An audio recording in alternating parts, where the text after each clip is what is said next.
All right. Good evening. Good evening. Good evening. All right. Sorry. Pardon me. All right. So, I was just trying to wait for a couple more people to get on, but and now everybody's coming in. So we are gonna actually go back to reading First Samuel 15. So you guys should have gotten the little information from Carla. I'm letting you guys know that that's where we were going. And so before we move on there, and I already asked the people that were already on and I didn't hear anything back. But for those of you who just came on, um, out of everything that we discussed last month in January, can y'all believe it's February already? We already in the second month of the year. It's crazy. But out of everything that we discussed last month, was there anything that stood out to you? Did you learn anything? And so I just want to, just do a little check-in and make sure, that we got something from the teachings over that period of time. So the first week of January, anybody remember what that class was?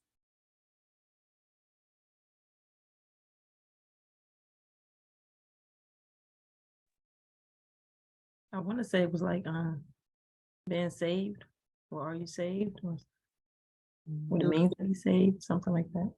it was about Jesus. Yeah, it was about Jesus. Just us going over why we needed Jesus, who Jesus was, what it means to be saved. That's what we got from there. And so anybody remember the second week?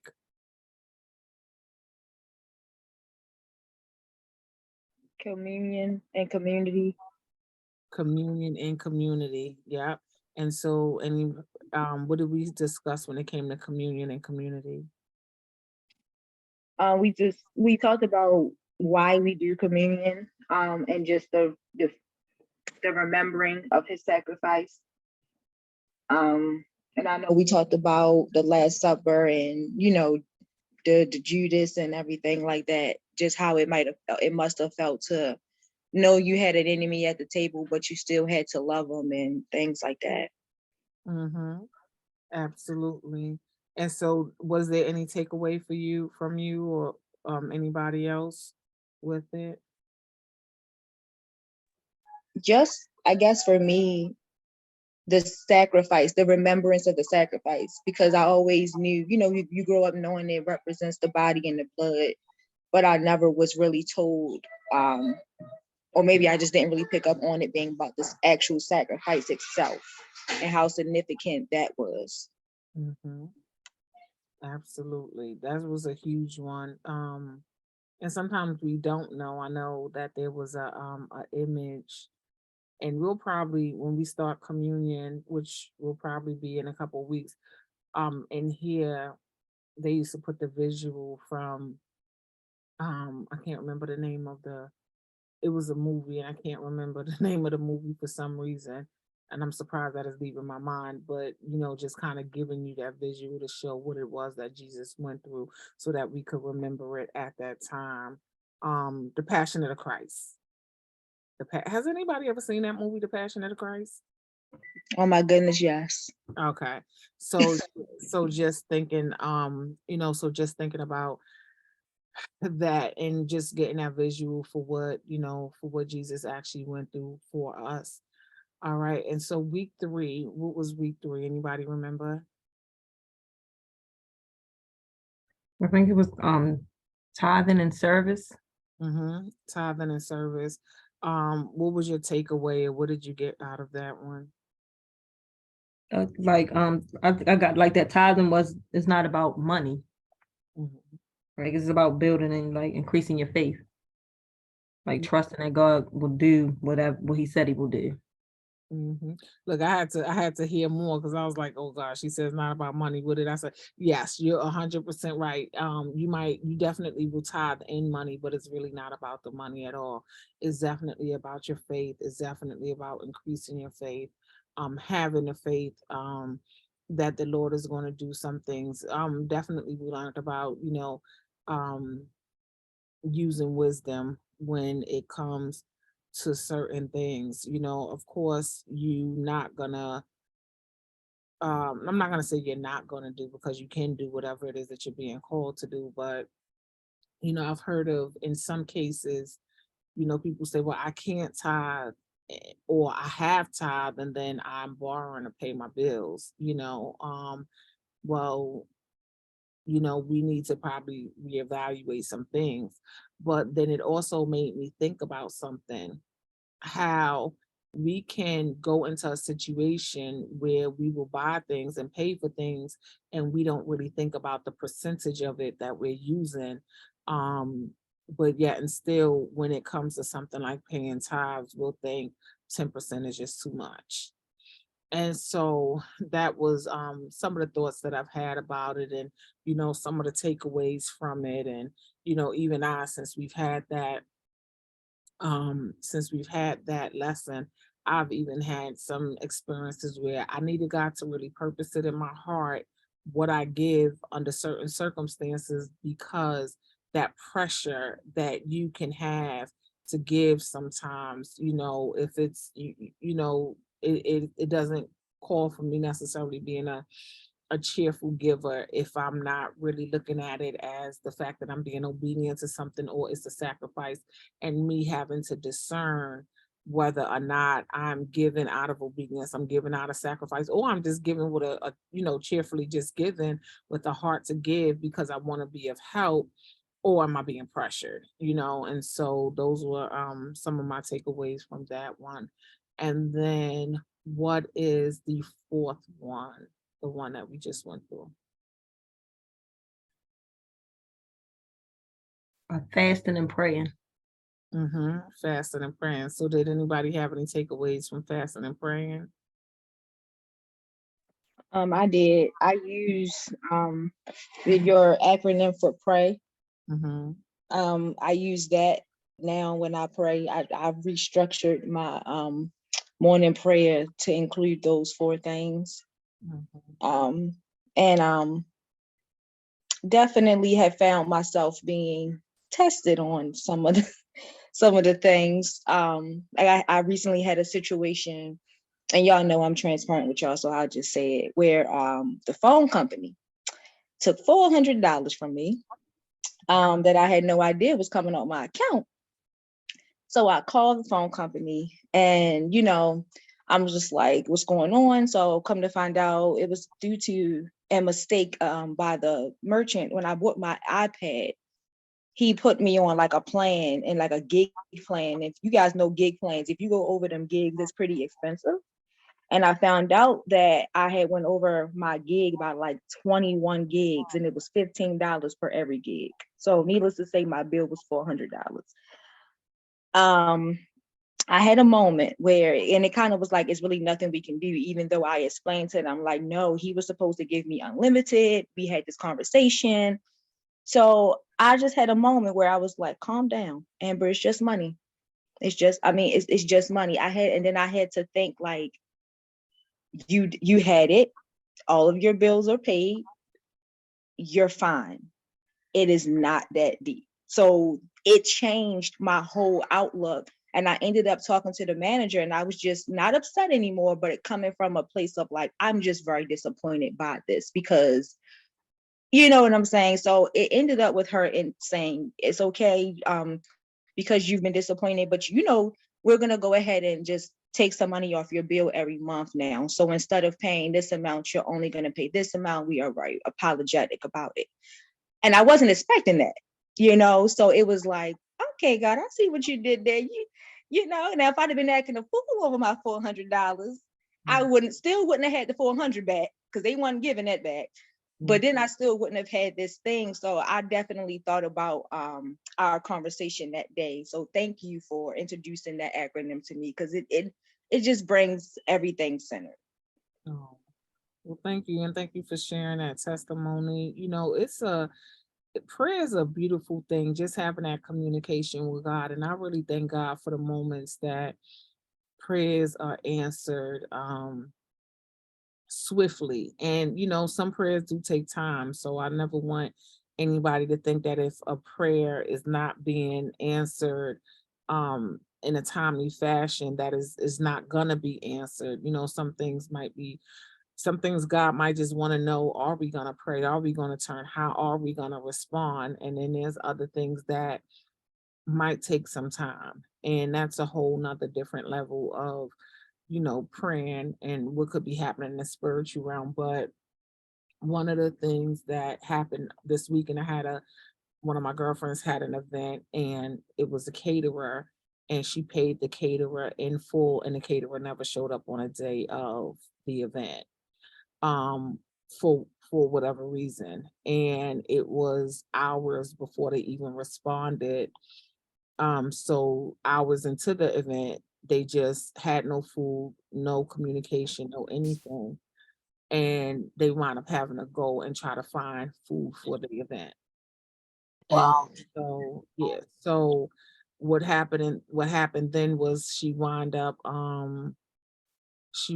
going, and she was very upset, extremely upset, and other people were involved with it. And one person in particular who the event was for was like very angry, to the point, um I'm gonna express my anger. And I was like, don't don't express your anger in that way.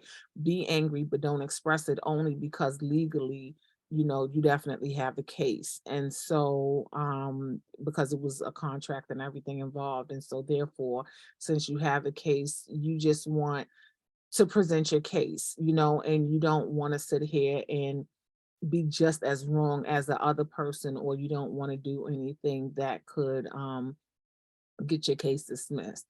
And so therefore I said, let's just pray about it. Because by this time the person blocked her, blocked the other person off of social media and everything. So it seemed like, yeah, there's no way to get this money back other than to go the legal route.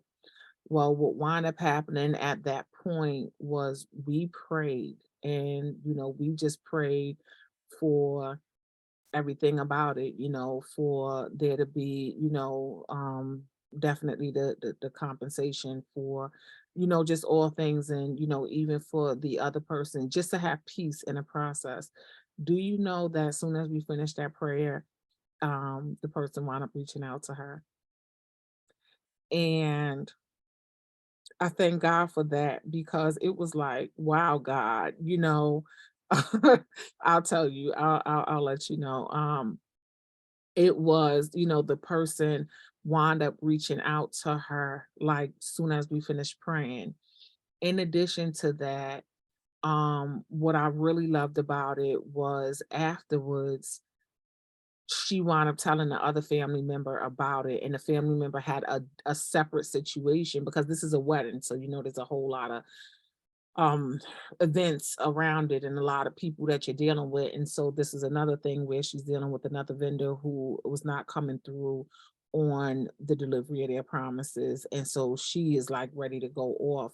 But when my friend told her about the prayer, she stopped and she said, well, can Nicole pray for me, so so that we could work it out? And the thing is that there's nothing Nicole have any special prayers, but what I loved about it was that in that moment, she saw that there was another way. She saw that prayer work, and so that we don't have to be frustrated in every situation, that we could definitely turn our concerns over to the Lord. And that's what I get out of that, because out of Amber's story, because if Amber would have acted out, or argued, even if there's something that they could do, they probably wouldn't. Because at that point, when we take it into our own hands, whatever reward we got, which was to get it off our chest or to show somebody how angry we was, then that's all that it is. But when we would just surrender this and just allow God to fight our battles, it's just amazing what he would do. It doesn't mean that it doesn't hurt. It doesn't mean that you haven't lost. It doesn't mean that over time you're not going to necessarily feel like that person got over. All of that stuff still comes with it. But even in that, that's yet another thing to pray for, just asking God to, give you peace. That's something else that you could pray for in the process. Another thing is when we get into even the yielding part, submitting to God's will is not always easy, but even in a situation while we wait, we can submit to God's will even in that time, because it's like, well, God, this is not my will, because my will is to go over there and punch somebody in the throat. But not my will, but thy will be done. Let me go forth in peace. And so, and this is how we do increase our prayer life. Sometimes we can think that prayer is just so super huge, so super big. Some people will lead you to believe that it got to be so super deep and spiritual, and it doesn't. It's really just that communication, really just building that relationship. It's really about learning how to surrender. It's really about learning how to wait and trust. That is what prayer is about. And so we just have to really thank God for that moment of prayer. There are some things that we might pray that, I hate to tell you this, it just might never happen. As a little girl, I used to pray for my grandmother to come back alive. That never happened. That never happened. But did I eventually get peace? I did. So we have to learn how to pray, understand what we're praying for. And it's also one of those other things about the yielding. I wanted specifically, as a young girl, for my grandmother to come back alive. I wasn't praying for anything else. I didn't even know anything else to pray for. But growing up and understanding that yielding peace, understanding not my will but God's will, understanding to be able to praise him through all things, repent when I don't, asking for what it is that I need, but ultimately just yielding to his will. It definitely helps you in the long run. Not always going to get what we need. Some things just not it's just not going to happen, but there's so much more that could come around it. Okay. And Nicole, I'm also learning to, how when things that we think are bad happen, we like to say, "Oh, the devil trying me. Oh, he testing me." And I thought in that moment, I'm like, but it ain't always him though. Sometimes it ain't him. You know what I'm saying? It's your opportunity, because when you really ask for these things and you ask for them, you yield to his word, and you say, "Use me and let let me be a vessel." He gonna put you in some positions where you gonna get that opportunity. Mhm. And I tried to stop thinking that, because that's the first thing I thought, like, "Who, the devil is trying me?" And I'm like, no, nah, I don't think that was him. So I just, like, I learned to say, like, I kind of laughed at myself in the car, like, God, I hope I passed. Because I feel like that was Yeah. I feel like that was a random $400. I'm thinking I'm about to grab a bite to eat. I'm just checking my account to see that big chunk gone. I Mhm. said, Lord, if that was you, I hope I passed. But so yeah, I'm learning how to not always equate the quote unquote bad to the devil. Absolutely. We're gonna learn about that when we get to Job. That book illustrates just what we said in a great way. But yeah, I think it's one of those things we've been taught, right? All things that we perceive as bad, it must be of the devil, right? And then sometimes I don't think we realize the credit that we give him. Um, not to say that he hasn't had his hand in it, but with God's will, right? And so that's something that we'll get into later. But yes, in all things acknowledge God. So even if we are thinking that it's the devil, that's definitely our opportunity to tell the devil how big our God is, right? And sit God on the devil, you know what I'm trying to say, and say, I'm not even going to fight this one. How about this one is for you, God? And so just seeing that, and it's all fun and games now. When you're in the midst of it, it don't feel like that, but it is definitely when we reflect back our opportunity to tell him, to tell God all about it and to trust him in it. And so this was a really good recap. So thank you. By any chance, does anybody remember where we left off in First Samuel? I remember. Let me just say that. I do remember, because y'all know I could forget like anybody else. But remember where we left off, or remember where we left off and what we were talking about?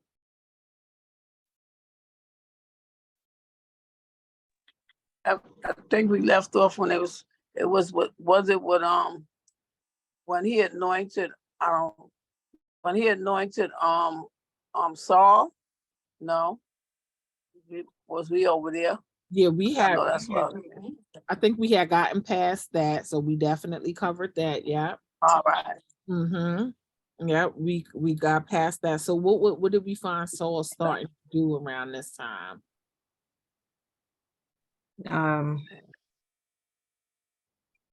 He was different based in he start changing. I can from what I let me see, from what I can remember, it's not, it's all jumbled up. I just know I know Jonathan, his son, had defeated the Philistines, and then Saul got impatient and did the offering himself or something like that.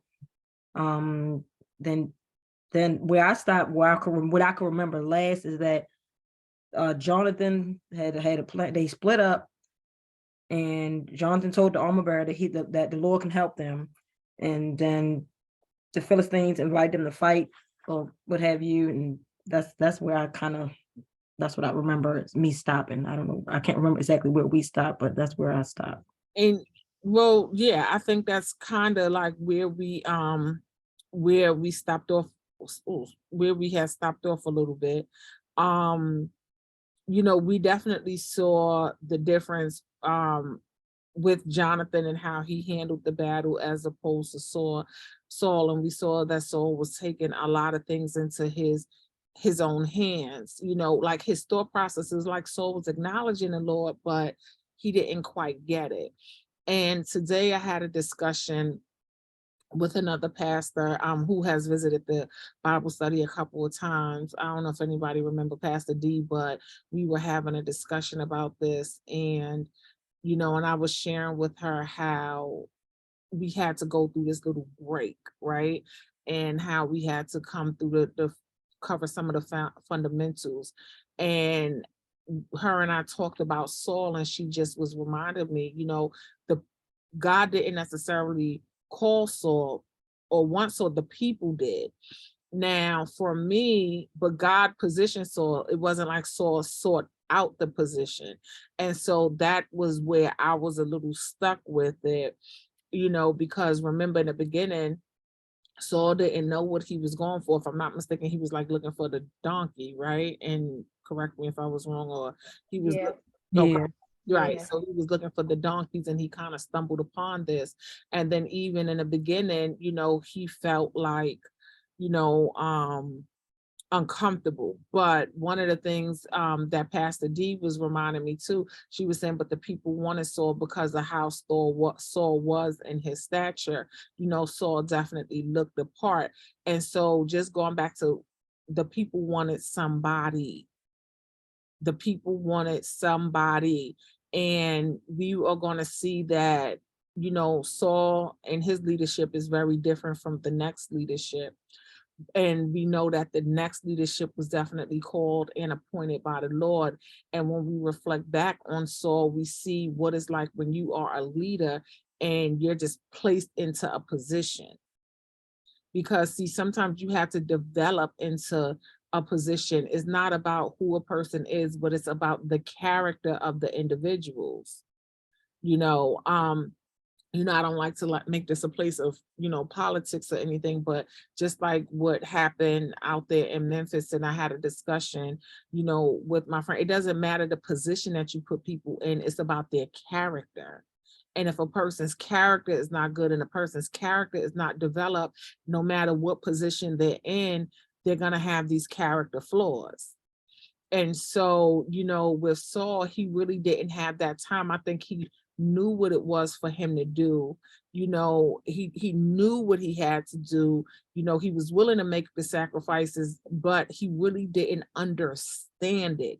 He had not developed into that place. So we're going to see the difference between individuals that the Lord had appointed, because we see how Samuel was. Samuel like devoted his life to this thing, giving his life, but had to grow into it to where he could hear from the Lord himself. We're going to see what the next leadership is like. But Saul, it was like we didn't really see that growth period. And so for the Lord to actually have us stop while we were in the midst of examining Saul, I believe in my heart that it's so that we don't become like Saul, so that we don't get into these positions, or we don't get into these places where now, because somebody's appointed us into something, or we done stepped into this role, that we don't really know nothing about it, but we're just gonna do it. Because if we get into that place and we just do it without growing into it, without fully believing and stuff in our heart, then we are bound to make the same mistakes that Saul has made. Saul, we are not above Saul. We are not above doing the things that Saul did. And so that's even with the communion, why I think that we need to have that time to reflect, that we need to have that time to self-examine, that we need to have that time to remember who the Lord is, that we need to develop our prayer life, that we need to understand the difference between receiving and giving. We can't be here just to get a good word all the time. This is more than just giving you strength for yourself, but just really, really understanding what it means to be of servant, having that humbled heart to really want to see God's will done and not our own. And so I believe that God stopped us for that time and had us to see who he was, what this is going to go into, but to also see what it is, those foundational things that you need so that you can grow in character, so that you could grow in spirit, so that you could be strengthened in the word, and so that we will be not as likely to develop those same ways that Saul had. And even if he does, what do we do after that? Which is what I believe we're going to see when we get into David. Because none of us are perfect. And so with that being said, we're going to go into chapter 15. Were there any questions or comments about what I said before we move on? All right. Anybody excited to get back into the word? Because I know I am. I missed it. Yeah, me too. Yes, I missed it. All right. So 1 Samuel 15. So one day Samuel said to Saul, "It was the Lord who told me to anoint you as king of his people, Israel." Now listen to the message from the Lord. "This is what the Lord of heaven's armies has declared. I have decided to settle accounts with the nation of Amalek for opposing Israel when they came from Egypt. Now go and completely destroy the entire Amalekite nation, men, women, children, babies, cattle, sheep, goats, camels, and donkeys." So Saul mobilized his army at Telaim. There was 200,000 soldiers from Israel and 10,000 men from Judah. Then Saul and his army went to a town of the Amalekites and lay in wait in a valley. So Saul sent this warning to the Kenites: "Move away from where the Amalekites live, or you will die with them. For you showed kindness to all the people of Israel when they came up from Egypt." So the Kenites packed up and left. Then Saul slaughtered the Amalekites from Havilah all the way to Shur, east of Egypt. He captured Agag, the Amalekite king, but completely destroyed everyone else. Saul and his men spared Agag's life and kept the best of the sheep and goats, the cattle, the fat calves, and the lambs, everything. In fact, that appealed to them. They destroyed only what was worthless of a poor quality. Then the Lord said to Samuel, "I am sorry that I ever made Saul king, for he has not been loyal to me and has refused to obey my command." Samuel was so deeply moved when he heard this that he cried out to the Lord all night. Early the next morning, Samuel went to find Saul. Someone told him Saul went to the town of Carmel to set up a monument to himself. Then he went on to Gilgal. Gilgal. When Samuel finally found him, Saul greeted him cheerfully. May the Lord bless you, he said. I have carried out the Lord's command. Then what is all this bleating of sheep and goats and the lowing of cattle that I hear? Samuel demanded. It's true that the army spared the best of the sheep, goats, and cattle, Saul admitted, but they were going to sacrifice them to the Lord your God. We have destroyed everything else. Then Samuel said to Saul, stop, listen to what the Lord told me last night. Well, what did he tell you? Saul asked. And Samuel told him, although you might think little of yourself, you are not the leader of the tribes of Israel. Although you might think little of yourselves, are you not the leader of the tribes of Israel? The Lord has anointed you the king of Israel, and the Lord sent you on a mission and told you, go and completely destroy the sinners, the Amalekites, until they're all dead. Why haven't you obeyed the Lord? Why did you rush for the plunder and do what was evil in the Lord's sight?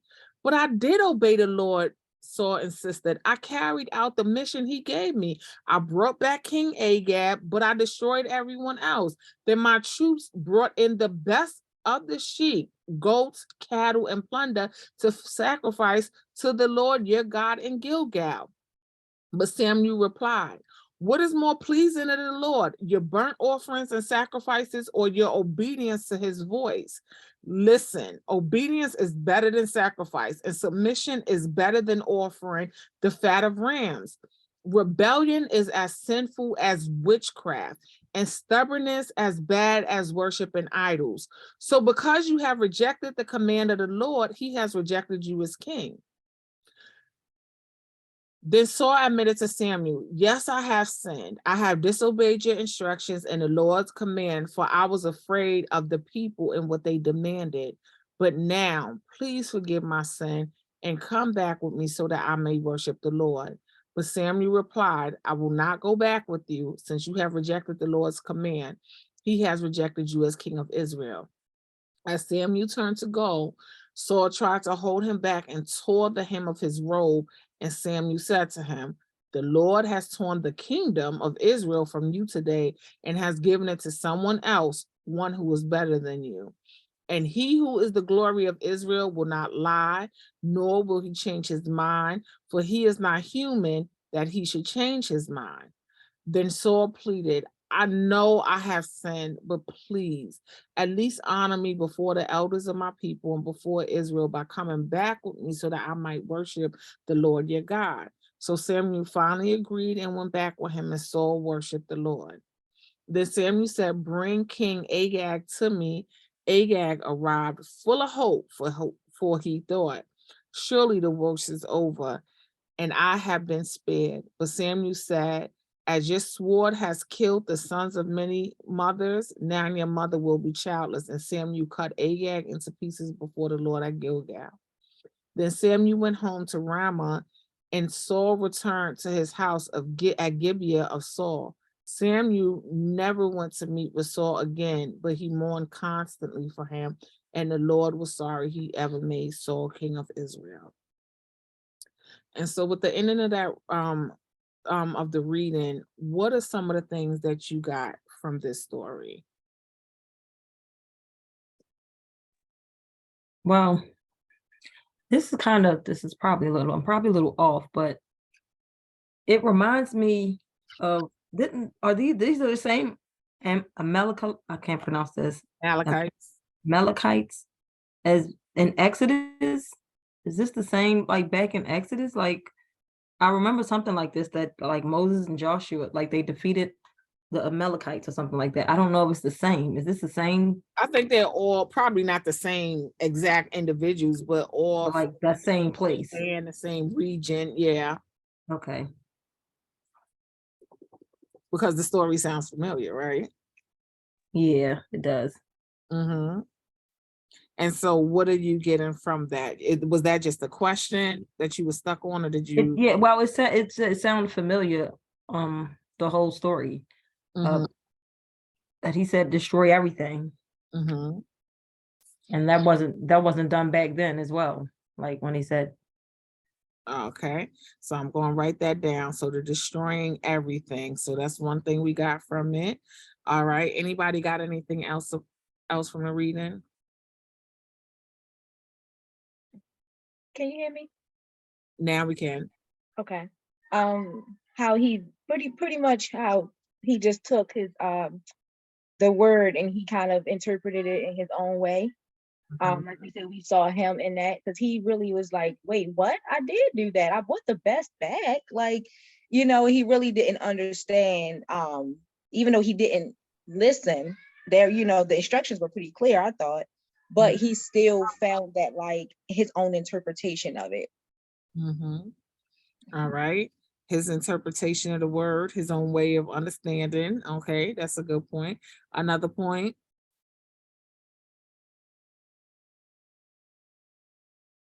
I like the point, I'm sorry, one more.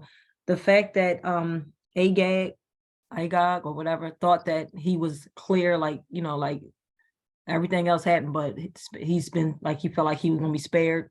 Hmm, that was a good one. All right. King Agag believing he was spared. That's a good one.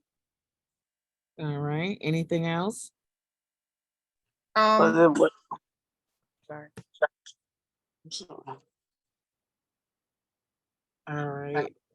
I'm not sure who, you have to put your hand because I'm not sure who was trying to speak. Carla? Okay, Carla. Um, um, the one thing that, Lord, I hope it didn't come back. I lost my thought. Hold up.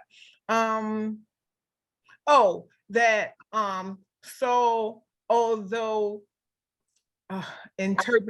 use his own interpretation of what the Lord told him, he also was concerned about what others would think of him.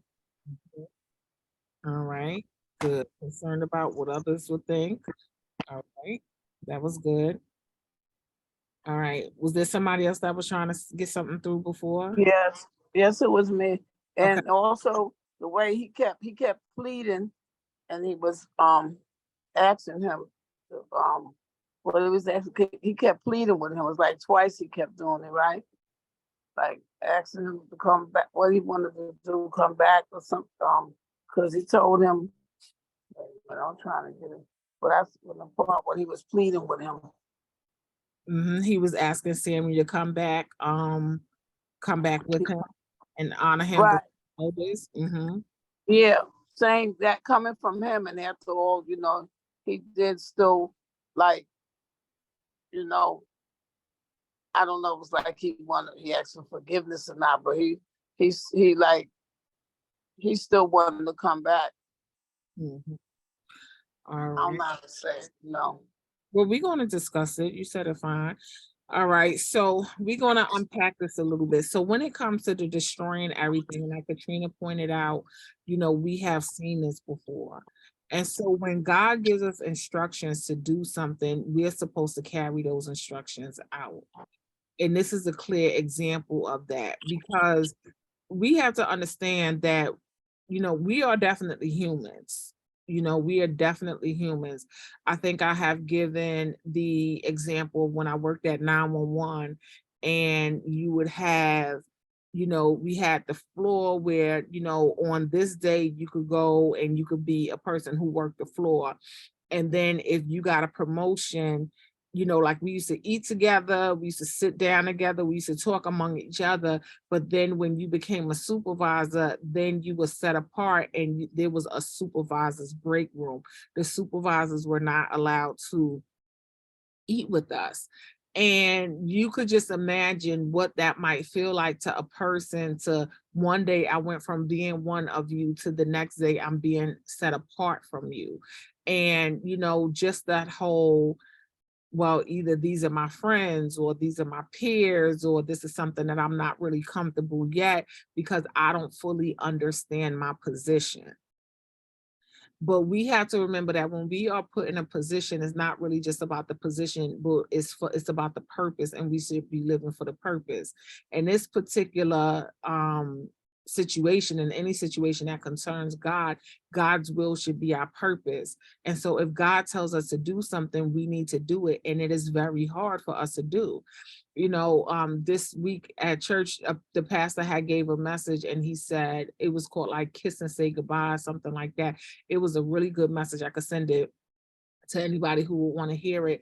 But one of the things that he talked about was there have been some people that we kiss along the way, however you kissing up on them, or they kissing up on you, or wherever they kissing you at.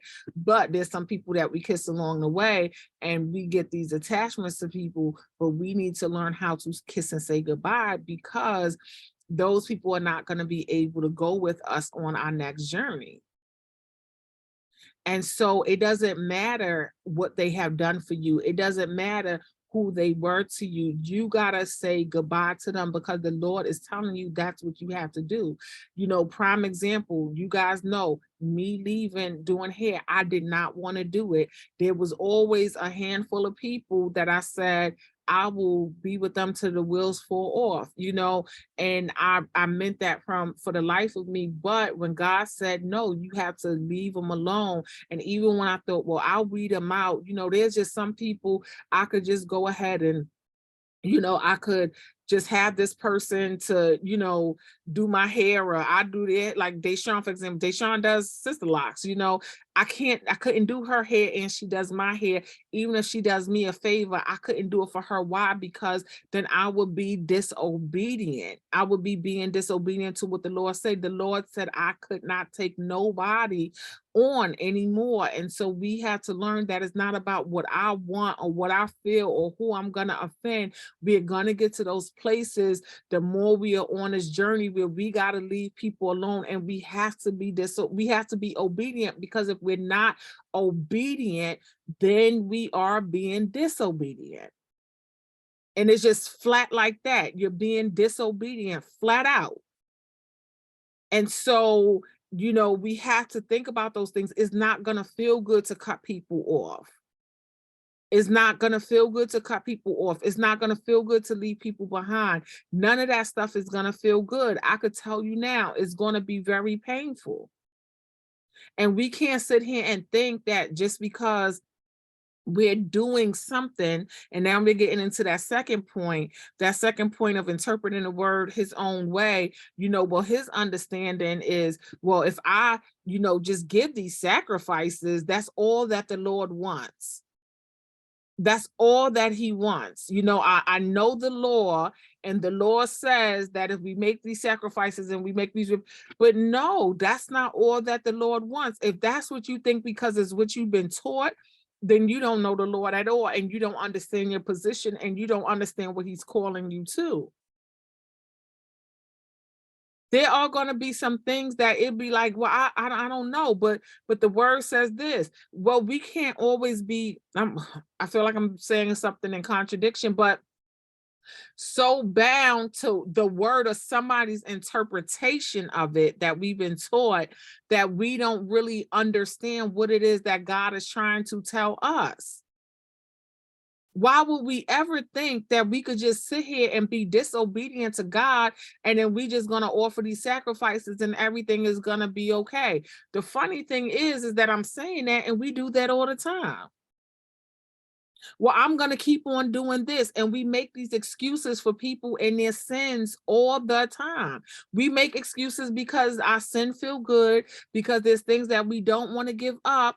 And so we'll get you the next go round, God, or we get you in a way that's more comfortable for us. Or maybe God, if I pay a little bit more, or God, if I go and I do this, or I give this much of me for yourself, then you'll be okay, because, I'm not really completely giving up this area. And so that's why when he says, that obedience is more than sacrifice, because really he could have took a whole land full of animals, the best of the best, and that wouldn't have been worth more than his obedience to the Lord, no matter what it cost him and what he felt like Or getting back to, the other part, how he looked in front of people. You think God cares about what you look like in front of somebody else and you're not caring about what you look like in front of him? Do you think God is worried about you saving face in front of somebody else? I don't think so. So you really mean to tell me that you're going to stop and disobey God for the sake of other people, and God is supposed to be pleased with that? He's not, he wasn't pleased. He was not pleased. He wasn't pleased at all. Saul just had it wrong. He had it wrong. He might not have known that he had it wrong, but Saul had it wrong because Saul was more concerned about himself and his interpretation. And that's one of the reasons why we in this thing, we cannot get to a point that we just begin to just lean on our own understanding. We cannot get to a point that we feel like, well, I learned so much, I could go out on my own, you know, or, and I'm not saying that, but you better be with the Lord wherever you go. You better be under the Lord wherever you go.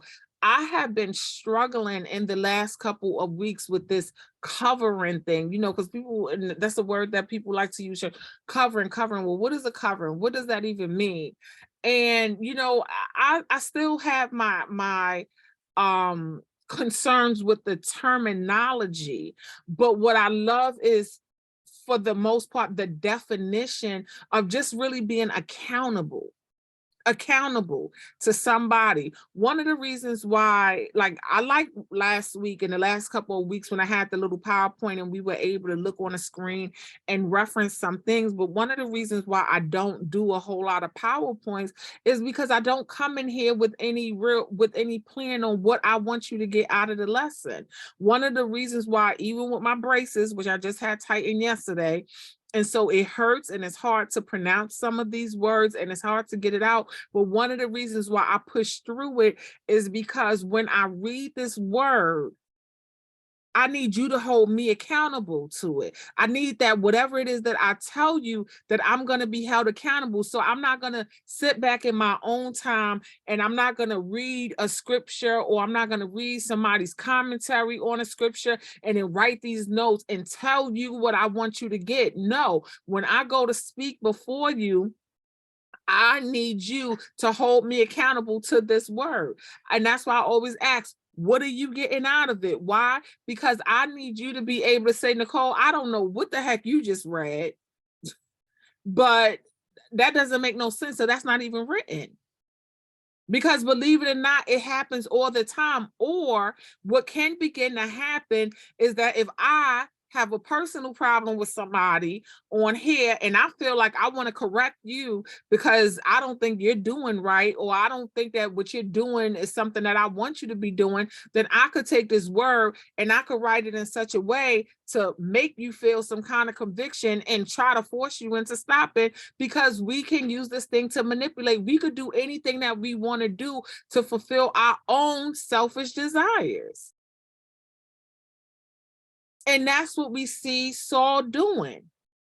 That's what we see Saul doing. Saul was making this all about himself. He acknowledged the Lord. Yes, he did. He did what he thought was to do, but Saul's heart wasn't there no more. It was like the more and more Saul was this king, Saul just really, he was losing that, and he was just thinking about himself. He wasn't even listening. The instructions were clear. Now he did what he was supposed to do, but then he just decided to take things in his, take things up on his own way and do things his own way and not the way of the Lord. What he think is of the Lord, but we got to get past what we think and what we feel and what we want to do and really seek the Lord and what it is that he want us to do. And we got to surrender to his will. We have to surrender to his will. There's no way that we can bypass it. And if we bypass it, then we're going to wind up like Saul. Saul was the king. The Lord had God gives his gifts without repentance. So it's like, okay, well, I made him, but I'm sorry I ever made him the king. Like I'm sorry that I ever did that. I'm sorry that I ever did that. You know why? Because it's just who he is. That's who he was. He wasn't following the Lord. He wasn't a man after God's own heart. Not like that. He wanted to do what he knew to do. And I think, and I don't know how you interpret this. I don't believe that Saul thought that he was wrong, but I'm telling you, I don't believe a lot of us think that is wrong. I don't believe that a lot of us think that we're wrong in the things that we do. And I think that that's one of the reasons why so many times Christians be so mean and nasty. They mean and nasty because their heart ain't right. They got the word. They might, live some biblical principles, but they just mean and nasty because their heart is not right. Because at the end of the day, how could you not be forgiven? God is forgiven.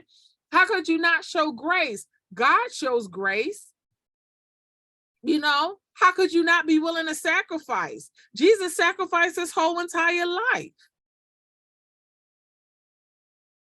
His whole entire life.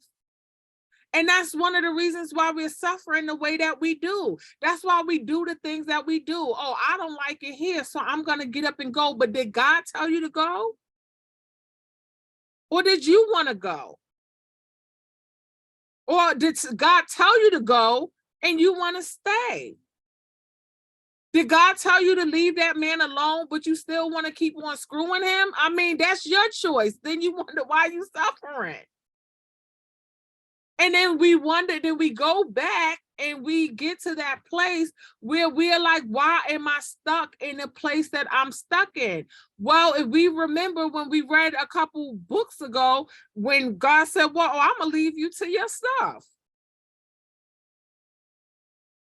And then you wonder why you're stuck in a situation that you can't get out of. Well, God gave you an out, but because something felt good to you, you ain't want to go. You didn't want to go. People don't irritate you just because people irritate you. People irritate you because you're not showing grace towards them. And so you think I could just stop talking to them. Oh, you're not on my level. It's just me and my God. Well, guess what? If you don't learn grace towards that person, if you don't learn patience and you don't learn forgiveness, then guess what? They're going to keep on irritating you because you're not going after God. Don't think because you're walking around with that Bible that you're doing something for God. You're not doing anything for God. You're doing it for you. You're doing it for you. You could be as obedient as you want to be, but where's your sacrifice? Don't try to sacrifice others. Saul trying to sacrifice all these things. Yeah, I'll give you the best of the best, but what about what I want? God just wants you to be obedient. God wants you to be obedient to his will. Be obedient. If he's telling you to do something and you're wrestling inside yourself with it, maybe you need to just go ahead and do it. If that's what it is that God wants you to do. Sacrifice should hurt. It's not going to feel good. Letting go is not going to feel good. Moving on is not going to feel good. Those things are not going to feel good. But God is saying rebellion, through the words of some, rebellion is as sinful as witchcraft. Rebellion is as sinful as witchcraft. Let me say that one more time. Rebellion, or us rebels, or us stubborn people, or these people stuck in a way. That's just how I am. Rebellion is just as sinful as witchcraft. Stubbornness is just as bad as worshiping idols. Stubbornness is just as bad as worshiping idols. So because you have rejected the command of the Lord, he rejected him as king. When we think about that, you know, being concerned about what other people think, it's not worth it to me. Yeah, I could be concerned about what another person thinks. Okay, I see Moses in a chat saying rebellion could be good or bad. It can be good or bad, but what are we being rebellious against? It's not good to be rebellious against the Lord. We could have a rebellious spirit, and we could take that fighting spirit that the Lord has given us to do his will, but we have to be very careful, extremely, because rebellion is sinful against the Lord. And some things we do, we don't see it as being that, but I promise you, we don't want to be that way. If we really stop and see what it is that we're saying to God, sometimes I think we would really be like, oh my goodness, I think I'm having a serious, like, am I having a soul moment? Like, I'm just doing what it is that I want to do. And so sometimes when people, and trust me, I'm guilty of anything that I speak of, you know, because I'm learning like everybody else. But, you know, I have had conversations with people when sometimes some of the things that they say, I'm like, huh. And so I'll go back and I'll rephrase it for them. And then when you rephrase it, it's like, yeah, I don't think I meant to say it that way. Just like I tell y'all all the time, when the Lord was telling me to start the ministry, and I'm like, okay, God, I know what you want me to do, but will you wait for me for 8 years? Like I had plans, like I had plans for my life. And the plans for my life, you know, that I had wasn't really going to provide the time for me to do ministry. I had a job to do. I wanted to do my job, and I wanted to go ahead and retire. And then God, spare my life and I will do all that you want me to do. And God was like, and when I think back at it, and I have even said this, told the story a million times, because I know you guys have heard it, you know, 500,000 times already. And then I remember one person, when I was telling him, it was like, you really asked God to wait for you for 8 years? And I felt stupid hearing it back, because at the time it didn't feel that bad. But at the end of the day, when I think about it, I'm like, yeah, I guess I really did ask God to wait for me for 8 years. Do you know the game I played? I wasn't even guaranteed to live for the next 8 years. Who did I think that I was? And we do that all the time. If God put it on your heart to tell somebody something, and you worried about what they think about you, and you don't tell them what God is putting on your heart, do you not really, and I know we probably don't, what that could mean, it could save their life. It could change their life. But what we're gonna say is, God, I'm a little bit more concerned about how I'm gonna look than really giving this person your message. It's when we think about it, when we think about the things that we do, the rebellion that's inside of us sometimes. And we look at Saul, and I just don't believe Saul really got that. I don't want us to be like that.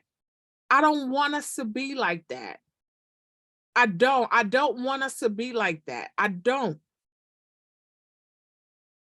That's why I want us to be in that word. That's why I'm trying to get us to do things, trying to understand these foundational things, really begin to pray and be in relationship with the Lord, so that for yourself, you could hear it. Don't take my word, because I promise you, if you ask me my opinion on doing something, I'm going to give you my opinion according to Nicole. Unless the Lord uses me in that moment to tell you what to do, I'm going to tell you based on my experiences why you should or shouldn't do it. That don't mean that that's what the Lord, you got to know the Lord for yourself. You got to know him for yourself. Because we don't want to be like Saul. We don't. I'm sad for Saul to be like Saul. I really am. And that's why I think about when it talked about how, Samuel was, and Samuel just went back, and it's just like, it said that he mourned constantly for him. He mourned constantly because it doesn't feel good to sit back and see somebody like live like this.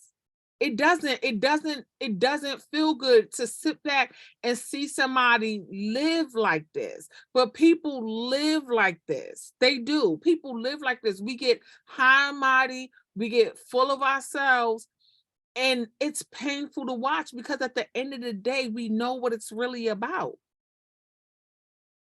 We know what it's really about. And so all we can do, I pray. I pray for myself. I pray for others. I pray when I hear things that don't sound right, is I pray. We can educate, we could give you the information, but only God could change your heart. And so the prayer is that a person's heart will be changed. And some of us, sometimes I believe that this is one of the reasons why we don't get some of the things that we're asking for, because if we don't have these foundational things covered, if we don't have those things in our heart, we're not going to be a good leader. And I could honestly look back at myself and I will say this, that as much as I wanted those promotions at my job and I wanted to lead the people, I would have not been an effective leader like that because I didn't really learn what it was like until I had to be humbled and had to be in a place to serve. I had to be far more of a servant first. I had to serve people for these last 5 years. I had to really be in a humble place to really, really understand and to get some foundational principles so that God could put me in a position of being a servant leader. Because that's all it is. It's still just serving. It's serving. And if you don't know that you're serving and serving at the pleasure of the Lord, then trust me, you probably won't be a really great leader.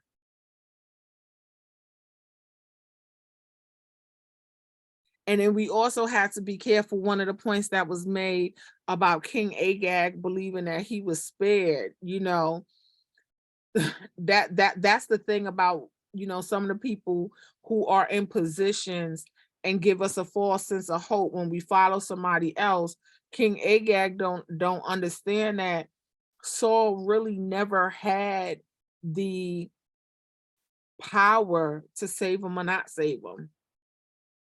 And that's one of the very unfortunate things about when we follow these people in these positions that they're not supposed to be in, then we wind up finding ourselves in a place that we don't want to be in.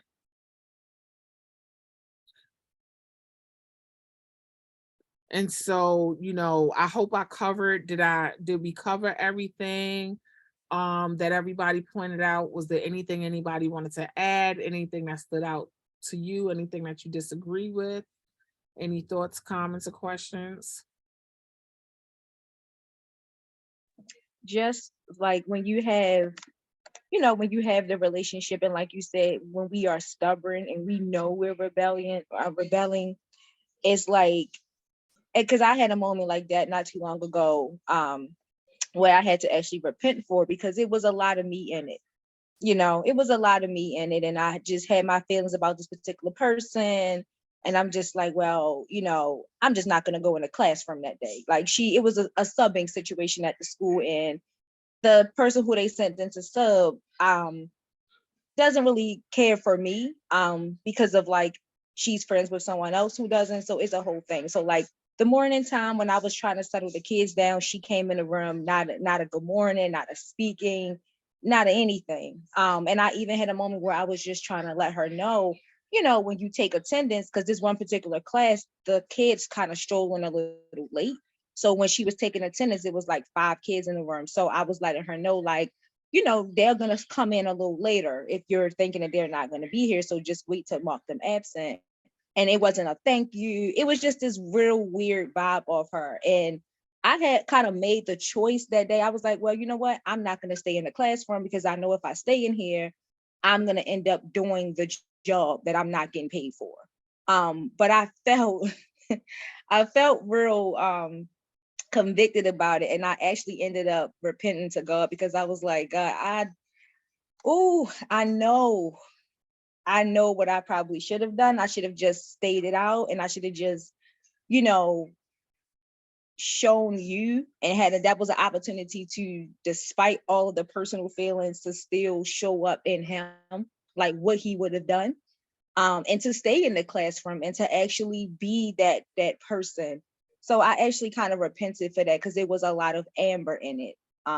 But that also comes with the relationship, and I think that's one of the beautiful things too, like a parent, in a sense, like when you done disappointed your parent, and you have that own self-reflection where you just apologize, like, you ain't even said a word to me, but I know I kind of disappointed you in that moment. So I think that those are important, like you said, for us to have the relationship with him for ourselves, because we also have those moments of self-reflection where we can catch ourselves when we do wrong. So, and thank God for the power of, or the ability to repent in that moment.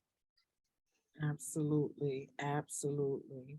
And and I do thank God that He brings those things back to us, so that we can look at it. And yeah, we might make those mistakes, but it probably took, making those decisions in that moment, then reflecting on it, being able to repent and just knowing for the next time. So having that conviction that, maybe I was wrong, because like I said, it's so easy for us to get caught up in our own stuff. So thank you for sharing that, Amber. Was there anybody else that had anything that they wanted to share?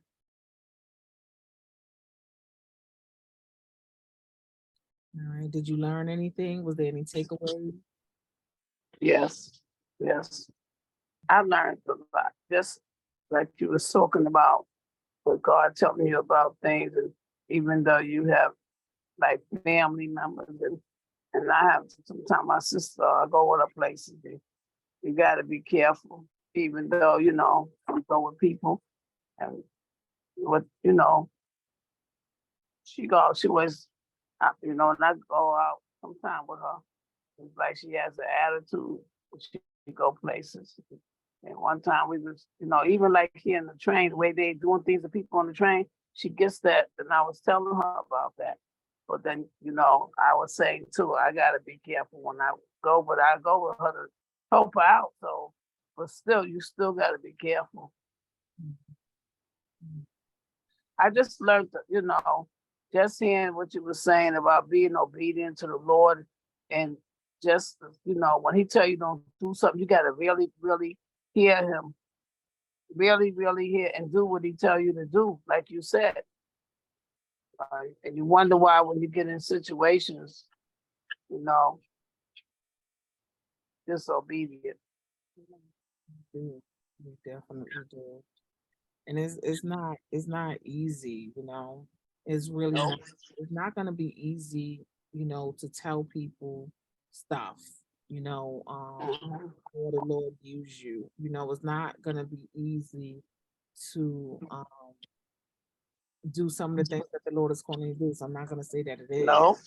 but if we just kind of purpose it in our heart that if I don't do this, then I'm being disobedient, or I'm being rebellious against the Lord, and what that means and what that can entail, then it might make it a little bit easier to do the things that the Lord is calling you to do. Yeah.